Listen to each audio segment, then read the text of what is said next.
Ezel, back again for the Ezel and the Vanity weekly review. So if you guys enjoy, don't forget to like, comment, subscribe, and donate to the Patreon. Let's get this one started.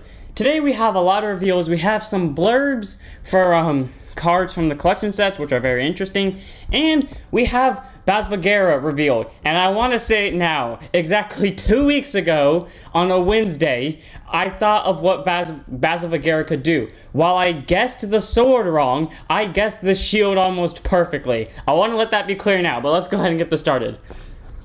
First up, we have Tagagata, a grade 2 normal order for, I forgot, the Shaman King. They have started printing Shaman King, or they're going to start making their Shaman King cards now. So for all of you who want the Shaman King cards, they're starting to do it now. Normal order, play it if you have a unit with Yo Asakura in its card name. If you have a rear guard with Amidaru in its card name, choose one of your vanguards that has the name said earlier, and it gets plus 10 for the turn. And if you don't have a rear guard with Amidaramu in its card name, call a copy of it from your drop zone to rear. So a way to either get a rear guard out of it, or a way to get plus 10 to van. Either way, it's a very versatile order. It's free, and I like it for that. 3 if I decide to play Shaman King. I probably won't, but it's a nice card. Now on to our first blurbs. First up, we have Machine Gun Gloria-Ajail Fullback, and Great Demon Emperor Dudley Emperor Reverse. Oh, I love some of these cards. I wish that the other two were Dudleys, because the deck is almost full from being a full Dudley deck besides the triggers, but A, it's fine. It's nice to see Dudley Emperor is the one that's getting the reverse form in Spike Brothers. I don't think Spike's had one, so really nice to see that happening. So what Gloria does is after it boosts a rear guard, by putting that rear guard to deck, you draw a card, and it can become a rear guard after guarding, so it's good offensively and defensively.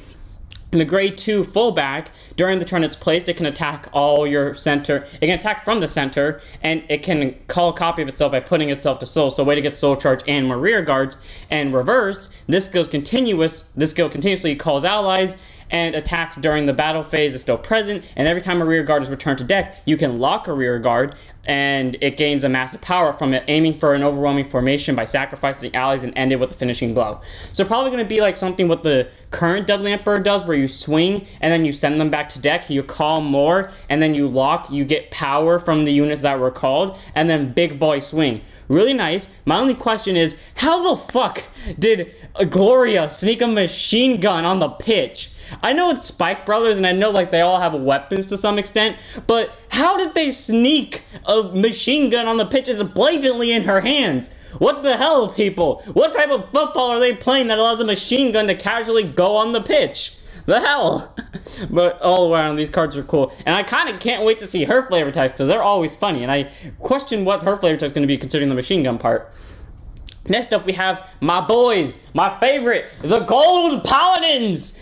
Sacred Twin Beast White Lion, who is really nice to see again. Grade 1, when its attack hits, it can add any multiple grade 3 Ezels to hand. Doesn't say from where, probably from deck most likely. So really nice on hit pressure. I feel like that's what Ezels need. No, not what they need most, but I really like on hit pressure because it forces certain cards to be blocked over other cards that would normally be blocked, and allows those cards to maybe attack, which is what I love about it, because I now have reasons to kind of swing with Van, and they'll probably take it or make a lot better columns. So I like this because it can also search for Ezels. And grade 2, Knight of Passion Bagdemagus, really nice boy. I spam him in 0.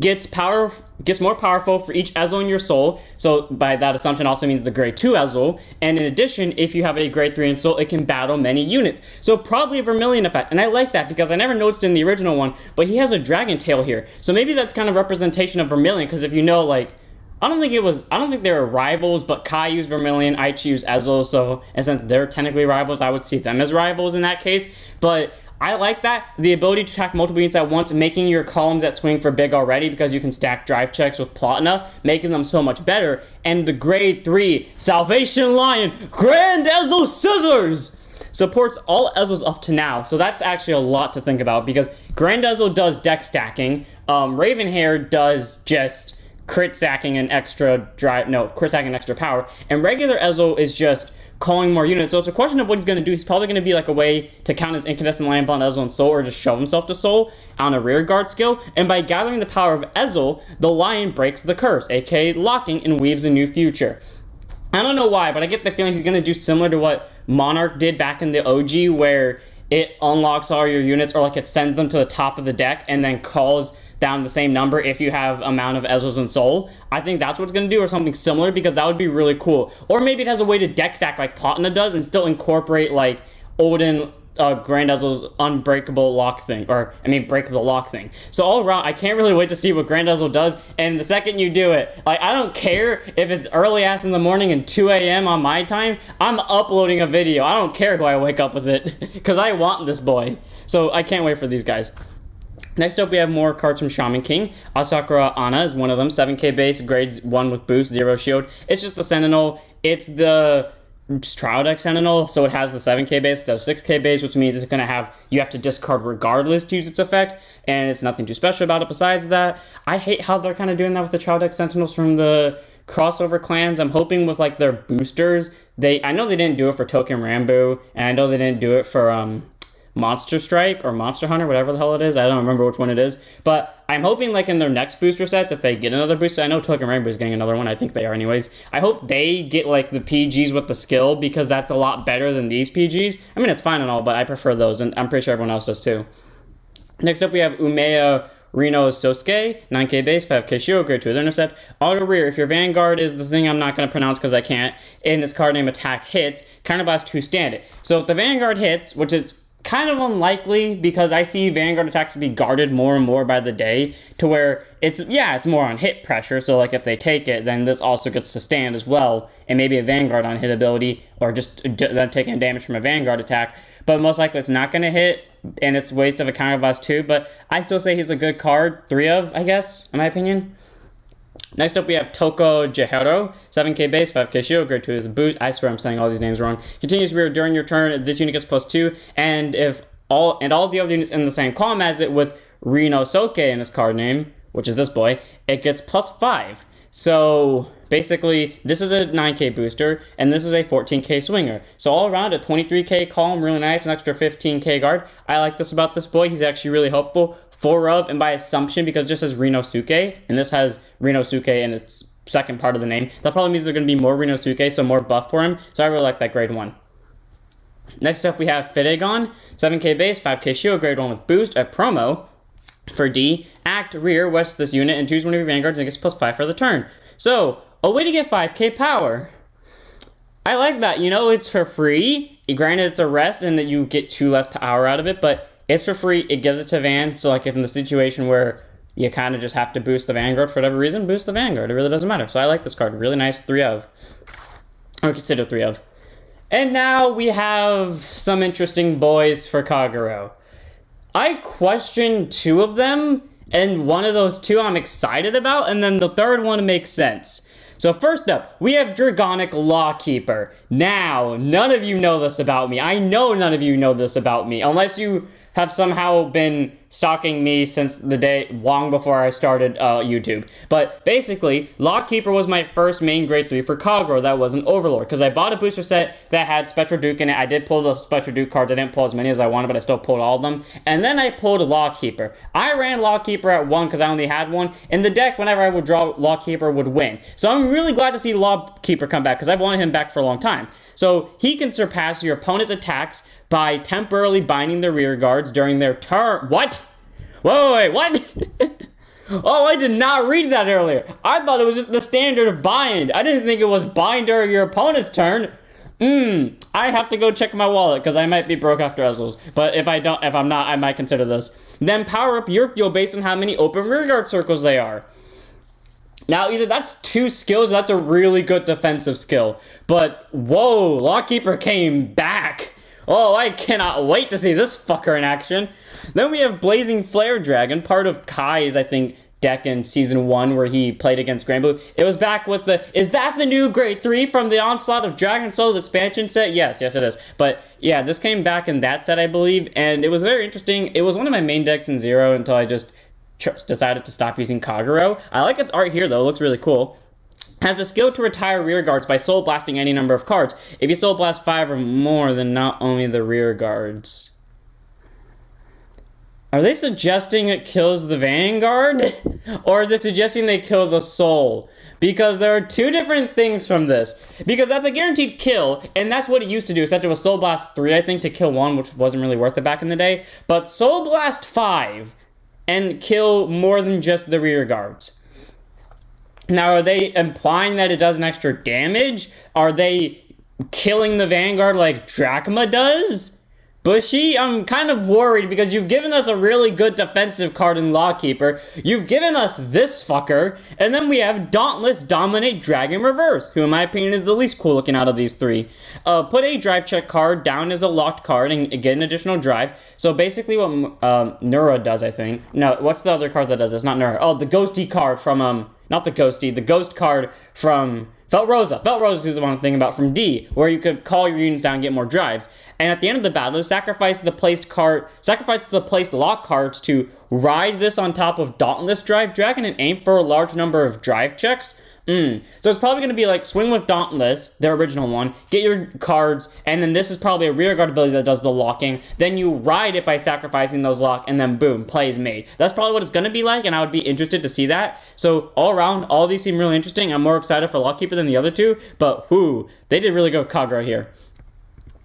Next up, we have Great Nature. I question one of them greatly. Coiling Duckbill, the grade 1, who everyone loves. Return it to hand when discarded from the deck. When it's retired by your card's ability, draw a card. So basically, if you mill it, it goes to hand. And if you retire it like it used to do, you draw. I mean, it was, you pick a card, and then if it's retired that turn, you draw one for each Coiling Duckbill you placed on it. So basically, you could just keep calling Coilings and power it up. But yeah, I like that ability. It's really nice. Gives you more hand power. And grade 3, Guardian of Truth locks. Interesting that they're not bringing back his ride line, which they normally do. But A, it's still fine to get the grade 3. He can support a wide range of grade 3 units. Put a large amount of grade 3s into your deck and activate a powerful skill. Now, support and gaining a skill are two different things. I don't know which one it's going to do. But I want to let it be known, I love elephants. Well, this is, in my opinion, it's more of a mammoth than an elephant, but I can understand why people call this an elephant. I think it is an elephant, but for some reason, I think this is more of a mammoth than an elephant. But I'm interested to see what that skill does, because giving support and then having a really good ability based off, powerful skill based off of how many grade 3s you put into deck seems very interesting. And then the one I question, Battling of Twin Brush Polaris. Share your power amongst your allies, give 50 power to a unit, and stand it. Okay, if you don't know what the old Polaris used to do, if I remember correctly, it was you give power to units, and then it's either if Polaris hits those units stand or you stood them regardless, but it was only 4K. Now they've jumped the gun to 50. Why? I mean, sure, I don't play competitive, so I'm not so sure how this fares in competitive, but I know in casual plays, a lot of decks in particular that I can think of would die to this. So, not die to it, but lose a fuck ton of hand cards. So, why? Why 50? Is it just like 50 in total that goes to the rear? Or is it you just shove 50 on one unit and then it gets a stand out of it? And what happens if it gets 70 power or more? Sharpen Polaris blades to find out. Once more, how? It's probably going to be like plus 10 for each of your rears. I hope that's the case. It's not a genuine just odd swing plus a casual 50. There's no cost to it. Yeah, there's a cost to it, but like, there's no condition to get the 50. You just pay a counterblast, get a 50. It's probably not going to be a single counterblast if it's like that, but it's probably going to be for each of your rear guards or each of your damages or each of like something. Probably the rear guards, but Jesus, why? Sure, Polaris. You know what? Do that. It's probably going to be like an extra crit with the stand as well. I don't know. I'm curious about that one. And then we have today's main reveals and Sealed Blaze Maidens. Now, I'm pretty sure I'm the only one disappointed by this, or I might not be the only one, but when I saw Bavsargra, I'm pretty sure that's not her name, but when I saw her, I thought there were going to be like Sealed Blaze Maidens as the ride line. Apparently, everything but her is a Sealed Blade Dragon. Sealed Blaze. So, it's not like it matters, but in my opinion, I was kind of hoping for more maidens just because. I'm not into that, but I wanted more maidens because it would have been nice to give like the support girls more, I guess, an actual deck to work with, but nah. It's fine. I just wish that would happen. So anyways, Sealed Blaze Dragon Ardhinsa is our starter. 0 shield, grade 0 boost, 5k shield, 6k base, auto when you rode upon. If you want second, draw a card. Nothing too special about it. Now this. I don't know if Bushy saw the video. They probably didn't, or if they did, it was probably too late to change production. But this is something I wanted from them. Sealed Blaze Dragon, no more Kara. 8k base, 5k shield, grade 1 with boost. Auto, when it's placed on Van by riding from the grade 0. I have wanted this. Yes, I said in the video that I hate the cards that require you to run the certain cards in the ride line to get their effect off. But this one is something I wanted, because if I remember, I think I brought up the video. If I didn't, I meant to say it in the video, but I at least wanted it to have a reason to ride from a certain starter. They gave us it. Thank you, Bushy. You listened. I mean, you probably did this before I said the video, but still, my point stands. Soul Blast 1, search your deck for up to 1 Sealed Blaze Sword Priveti or 1 Sealed Blade Shield Swaba, and reveal it, put it to your hand, and show off your deck. So basically, ride it from the grade 0, Soul Blast the grade 0, search your deck for your 2 main grade 3 orders, one of them at least. So really nice searcher for the orders, and I like that about it. Speaking of which, those are orders, just to make that clear. In auto rear, when it attacks, this unit gets +2 for the battle. Now, I hate that ability, but if any other deck, I would hate that. But in this deck, I give it a permission to be such a okay skill. It's not the best, but it's not the worst in this deck. So a 10k swinger, that's really nice in early grade 1 matches, especially with what Bavsargra do. We'll get to that later. So nice grade 1. I think this is actually a card you want to run in the main deck. Next up, we have Sealed Blaze Dragon Bavsargra, 10k base, 5k shield, grade 2 with intercept. Auto, when it's placed on Van from riding from the grade 1. Once more things that like this. I like this so much. Choose an arms card from your drop and put it to hand. That is your shield and sword, aka your order cards. So basically it's like what you can do with Zorga with the, what's it called? Black Husk Dragon, where you discard the order to ride from ride deck, and then you use the grade 2 skill to bounce the order back to hand, so basically you just got to ride for free. So that's what I like about it. It gives more versatility of what you can discard. And auto rear, when it attacks, if your Vanguard is armed, it gets +5 for the battle. We'll get on to what that means later. So 15k swing, really nice. It's not as good as the grade 1 in this deck, especially because of how the deck works, but I still like it. I run it at 2 of in my main deck. Now on to our weapons, our items, our arms. We have Sealed Blaze Shield, Swayamba. By the way, I like these cards because they remind me a bit of the things from Legend World where you could like unequip and then equip. That's not how it really works here because you can equip them both at the same time, but my point still stands that I really like that they can do that. So anyways, Swabana, grade 3 normal order, left deity arms, Sealed Blaze Maiden Bavsargra. After being played, the specified Vanguard arms it. If a new left deity arms his arm, you have to put this card to the drop zone. So basically you can only have 1 Swabana or 1 left deity arms on the field at a time. So fair enough. Play it by counterblasting 1. Auto, once per turn Van. When this armed unit with this card is attacked, that armed unit gets +10 for the battle. You can choose to activate that whenever you want, because that's how Bushy described it later. But that's really nice. That is a free 10k shield. Straight up, that's what I called about that. I didn't call like the part about the arms because I thought they were going to be blitz orders that I can activate during both players' turns, because I was really hoping that'd be the case with them. But it's fine. They're still orders nonetheless, and they make that really good ability. So I like that because that's a free 10k shield at all times if it's on Van. I mean, granted, it's only once per turn, but that's still really good. I like that about this order. Straight up 4. I run both the orders in my deck at 4. Next up, we have Sealed Blaze Sword Priveti, grade 3 normal order. Once more, I like the sword art slightly more than I like the shield art. I just like the design more. Right DD arms, it's the same thing. You have to do it to Bavsargra. It's done the same thing, but it's placed on the right instead of the left like how shield is. And it's just the same thing where if a new right DD arms is armed to it, you have to put the previous one into drop. Play this by Soul Blasting 1. Auto Van, when this unit armed with this card attacks, that armed unit gets +10 for the battle, and at the end of the battle, if your opponent's damage zone is 4 or less, counterblast 2, put this card to drop, choose one of your opponent's Vanguard, and deal them a damage. So really nice. Vanguard swinging for 23 now, with a possible 23k guard later if it's double armed, because you can do it at the same time, by the way. And has the potential to bring back Kagura's damaging mechanic and deal free damage. And it's only counterblast 2, and in this deck, you really don't use up that much counterblast, because I don't think, no, Bavsargra does have a counterblast cost, but still, this is a really good order, and I like it, and I love it with my living soul. 4 of. Oh, Bavsargra doesn't have a counterblast cost. Never mind, this is 10 times better than what I just said. Anyways, grade 3, Sealed Blaze Maiden Bavsargra, or Gra. Bavsargra. I'm not going to say that again because I clearly can't do it. But grade 3, 200, Persona Art, 13k base, auto Van, once per turn. When this unit is armed, when it becomes the armed state, so when you equip either the sword to it or the shield to it, soul charge 1 and choose a grade 1 or less card from your drop zone, call to rear. This is why this is good. You can easily grade 1 rush the opponent. Easy, not that hard. I like this. I mean, well, yeah, you can just pull out a field with them. That's really nice because it brings back the old aesthetic of Lord, especially with what I used to do with them, where I just call to grade once quickly. So really nice that she gives that ability to them, even though it's a once per turn.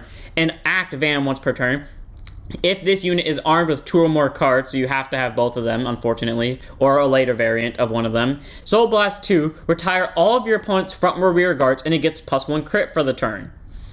So first off, you just nuked the front row, and it gets double critical combined with this thing, which you probably have. It's a 23 double crit, probably Persona right, 33 double crit. But also, if this unit is armed with 2 or more, I'm sorry, but from my understanding, especially of what the set 4 variants of these two might do, you shouldn't be able to do that. So either that's a typo, or that is a foreshadow to what Bushy's gonna do later with either the set 4 cards or a later support card. Okay, sure. I'm not gonna question it. I'm up for it. Either way, I like this thing. It looks really cool. And honestly, after this video, I'm gonna go test play. Like, I'm literally gonna call my friends and we're test playing this shit till the night ends. So, I like this card. 4 of. And then we have some rulings on armed. So when you Persona Ride, the armed cards armed on the previous Bavsargra is still armed with the new one. So pretty much if you have this on Van and you armed both of these to the previous one and then you Persona Ride, they both stay, neither of them go away. And likewise, if you ride a Vanguard with a different card name, the arms are sent to drop skill. I mean, the arms are sent to drop because they specify Bavsargra, but Swabana's skill only activates once and you can choose when it activates. So that's really nice. Unfortunately, it has to be when it's attacked, so you can't use it for aggressiveness. But hey, it's still good. Oh shit, it only activates once. So it's not once per turn. So it only activates once, I think. But that's still good because it's a +10 whenever. So you have reasons to like keep replacing them so you can ride more with Bavsargra and get more cards from drop. Because it really helps out getting boosters. And rulings on armed, when you play a DD arms, you place them on the Vanguard besides the Vanguard, similar to how Legion is. The type of DD arms indicate which side you place them on. EA, if it's right, it goes to the left side, actually. Same with because of how sword works. And if it's left, it goes to the right. So basically, the shield will always go on the right side of your Vanguard. The sword will always go to the left side, as shown by this image from Bushy. DD arms are still normal orders, and so the normal order ruling still applies to them, so you can only place them once per turn. So you have to wait 2 turns. It's like a turn 4 deck like Bruce, where you have to wait solely. But hey, unlike Bruce, you can still get that big Vanguard swing, because with this grade 1, you can pick whichever order you use at the beginning, so you always have a guaranteed order out of it. And then you can just use it next turn to discard for this and then get it back. So all around, I like this. It's very interesting, and I cannot wait to start test playing it. Now, we have choice restrictions. First up, we have premium restrictions in general. First up is a choice restriction. All clans, you can only use one of the cards of the type below. Xerath Dragon of Zenith Peak Ultima and cards with the Overtrigger icon. Now, correct me if I'm wrong. I'm not so sure if it's just specifically Ultima or Xerath Dragon. I'm 95% sure it's restricting it to Ultima. I just want to make sure of that. But point is, Ultima is just really good with your Overtrigger because you can just stack it at the top of the deck. So I can understand why it's restricting specifically Ultima. If they're not restricting anyone else, that's fine with it. If they are, I question it, but hey, it's fine. I like how they're kind of restricting this. I hate 2 of these restrictions, but this is not one of them. I feel like this is good, especially because I use the deck and I know how broken it is. Next up, we have, for Bermuda Triangle, more choice restrictions. You can only have one of them. Colorful Pastella Fina and Unbelievable Girl Potardi. Okay, once more. All these probably come from competitive play, and I know about none of them. Like, this one I know because my friend builds competitive decks sometimes, and while I hate them because it kind of brings competitiveness into just a casual game, I won't really care because it's a deck he wants to play, so I'm not going to stop him. So I don't understand this one at all. If someone could explain to me, if you want to explain it, you can. I really don't understand. It's not going to affect me in any way, shape, or form, but go ahead if you want to. King of Mass Dantarian has been hit, apparently. And Steam Mage Ashirodar has been hit. So because of how these two work, because Ashirodar has not come out in English yet, this will occur on December 10th for this particular one. Like, all of them will become active as soon as all the cards are available for them, but until, like, but the ones that, like, don't have the available cards, they're just going to be choice restricted in Japan. So Dantarian's getting brought down with them, unfortunately. Why the fuck are they hurting Dantarian? Actually, no, I understand why they're hurting Dantarian, because these two can be looped. I knew this was coming the second this grade 2 got revealed. more choice restrictions of Purple Trapeze's old version, Jumping Jill, and Flying Peryton has now been added to the list. Because Jumping Jill and Purple Trapezes were both choice restricted before, and now Flying Peryton has been added, which is very interesting. I question why they didn't do it before, because they've probably had this loop for a long time now, so I don't know.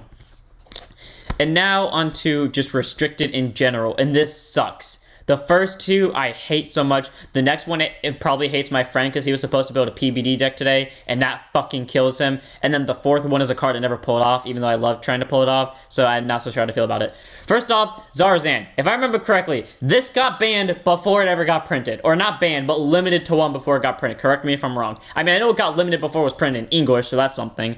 So, they finally banned him. Why it took them this long to do it is beyond me. I hate that they banned him, though, because I built a deck focused on Cyclone, and while I only have one Zyzen in it, he still shows up every game, and he's been the main playmaker, and now they decide to ban him. Can someone actually explain to me why he is banned? I want to know the reason behind this, because I am actually curious. And then, well, is it because of Zorga? If it has something to do with Zorga, say yes, because I can assume why it has something to do with Zorga. But if it has nothing to do with Zorga, then someone actually explain it to me, because I do question it. I somewhat question it. I just want to know why. And then Tempest Spear. Okay, I agree. It's the same thing with Zarzan, where you get an immediate GB cost at grade 1 at the very least, so you could just start early GB rushing your opponent, followed by just getting a free search of normal units. So, I mean, not normal units, of vanilla units. So I understand why Tempest Spear is on here. Tempest Spear is really good. And Freezing Witch Bendy. This is a sucker punch to my friend, because he was supposed to be a PBD today, the time I'm recording this, and the time this was released. And now, he can't, because I literally told him, run this in your PBD deck. I mean, he still can, but there goes that option. I hate when they do this, because I understand why they do it, because they're really good cards, and like they kind of break the game in terms of competitiveness, but I hate when they prevent you from using the cards in general. Now, it doesn't affect V, so that's always an option, but I wish they at least restricted it to one, and then just maybe, or with this one at least, choice restricted with the main to make it slightly worse. I wish they would do that, not just restricted to nothing. And then Taro. I don't remember what Taro does. I think Taro was the one that stands things. She's been around for a hot while. I don't know what made her broken, but whatever made her broken probably deserves to be on the ban list with it, so I don't know why half of these are banned. I can assume why Zyzen's on here. I definitely know why Tempest is on here. Bendy, I somewhat understand. I don't understand why Flying Peryton now just got hit. These two, Dark Regulars, I fucking understand. The Overtrigger and Ultima, I understand. I don't know why Bermuda. Now we have restricted on Jamio Congo, Nuo DI, Tabana, and Zinc. Okay, first off, fuck the other three. Jamio Congo, I can somewhat understand, because I heard some plays going around with him in Premium. Dio, this fishy motherfucker killed me. This thing killed me because I showed mercy on someone, where I could have just let them die, but I chose, hey, they meant to guard earlier, but they didn't, because they didn't think they would get a grade 2, and I wanted to see what they would do at grade 3, so I let them get to grade 2, because they damage checked to grade 2. Yeah, I regret that decision instantly, because when they got to grade 3, they killed me with this motherfucker, so, word to the wise, don't show mercy if you're trying to win. Tabana, I don't know why you're banned. What was your skill again at the end of the battle? That it attacked a Vanguard if the attack did not hit. May pay the cost if you do, it gets +3 for the turn. Why is that banned? I really don't understand. Is it just because like it gets a free +3? I don't fucking know. I mean, it could stack, I guess, so. Now, this one. Oh, it's your unit attacked the Vanguard, I think, so it probably had more power out of it, but still. Zinc. This thing is the bane of existence to anyone who plays Chaos, and I should know, because Zinc's skill is straight up, if they have a lock card, if you have a Chaos Vanguard, it's 3 soul charge, 1 from herself, and then 2 from her actual skill, and a counter charge of 2. Straight up, this thing makes Chaos so consistent and so good that as much as I hate to see her on this ban list, because she is my favorite grade 1 in all time, or one of my favorite grade 1s, she deserves to be on this ban list. As much as I hate it saying it, she deserves to be on this ban list. I'm not even lying. Next up, we have Evil God Pontiff, Gastille Demons. I am so sorry, my friend. Once more, this is a card. My friend built a deck solely to pull off Master Fifth Element and regular Gasteel skill, and he never got to pull it off, unfortunately, and now he no longer can, because legally, he can't do it. And normally when me and him test play, we actually do follow the rules most of the time. Like, there are cases where misplays, and then there are cases where we don't know about a rule, and then we make the mistake, and then later on when we learn about it, we actually follow by the rule. But now, he can't do it. And I hate that so much, because I really wanted to see him do it. I know he can do it, and every time he just gets really unlucky, because both of them end up in soul, and he has no way to get them back into deck because of how the deck works. And it sucks, because now he no longer can pull it off, and I hate that. Visible Songster, why you're on here is beyond me. She was my backup grade 3 in my budget Pale Moon build, so I don't know why she's on here. Spirited Star Taurus, I see a stride icon. I'm not so sure why she's on here, but I didn't even know she existed up until this moment, so I mean, I don't really care why she's on here. I more or less care about why Daemons is on here, why Zinc, well, not why Zinc is on here, I understand why Zinc is on here, why Tempest Spear finally got hit and Bendy, why Periton is finally on the list. I understand Dantarian fully, and then, yeah, those are the only ones I really want to know about. And then this one, the major one. Regarding stand trigger rules, okay, I don't argue with this one, I agree with this. They're finally dealing with this problem. Example of units performing drive checks on rear. Rear guards that stand by a stand trigger cannot perform drive checks till end of turn. Reason for this, you call Valkyrion, sack of Valkyrion, gets quintet drive. Okay. What happens if you pull a stand trigger in premium? Well, this fucker is suddenly it's already at 70k base, so now it's 2 70k base attacks with 5 drives each. Vision token. I know for a fact, for a long time, this has been looping in some form of a Kagro game where you just had a bunch of stand triggers and then you just keep swinging with this guy, and while stand triggers don't add that much power because they're only 5Ks, you just kept standing the boy and he kept swinging for infinite game because you had like the one stand trigger that go back to deck. If a rear guard reveals a stand trigger though for its drive check, and that rear guard stands by its effect, the drive check is still fully performed. So you still get the drive check that you pulled the stand trigger on, but you don't get the drive check afterwards, and you can still stay in the unit. So that's always a plus. It stops the looping, but it still allows you to make the really good plays with them. So I'm fine with that. They didn't stop the play, but they constricted it to where the problem was at, and I'm good with that. Bushy, nice on you for that. And that's really it for the reveals this week. I hope you got, oh wait, we also got one more thing, but I didn't put it on here. Pretty much, we learned something, and I found this interesting. So a week ago or 2 weeks ago, I watched W Slasher or Woo Slasher's video. I know it's pronounced W Slasher, but I've gotten so used to saying Woo Slasher because of how someone else pronounces the word W. So anyways, I've watched him, and he said that the main character playing Bavsargra was blind. At first I didn't believe him, and then I slowly began to think, well yeah, because every other time I've seen a character in an anime that was blind, their eyes were like a certain color, and the character that uses Bavsargra has the same color of their eyes. Well, literally today on Bushy's stream, on their thing, they literally said she is blind. So W Slasher, if you see this, good on you. You guessed it right. You called them. She is actually blind. So good on you, mate. Anyways, yeah, that's it for today. I hope you guys enjoyed. Don't forget to like, comment, subscribe, donate to the Patreon, join the Discord, follow the Twitch. I really want to hear your guys' opinion on the rulings. How do you think about them? If any of you are competitive players, really actually tell me how it affects your play, because I will never play competitive in my life unless people really want me to do it. That and I lose a bet. If I'm forced to do it. If I'm forced to do it, lose a bet, or enough people want me to do it, then I'll play competitively. But until then, that ain't happening. So I'll see you on the next one. Don't forget to stand up, your vanguards.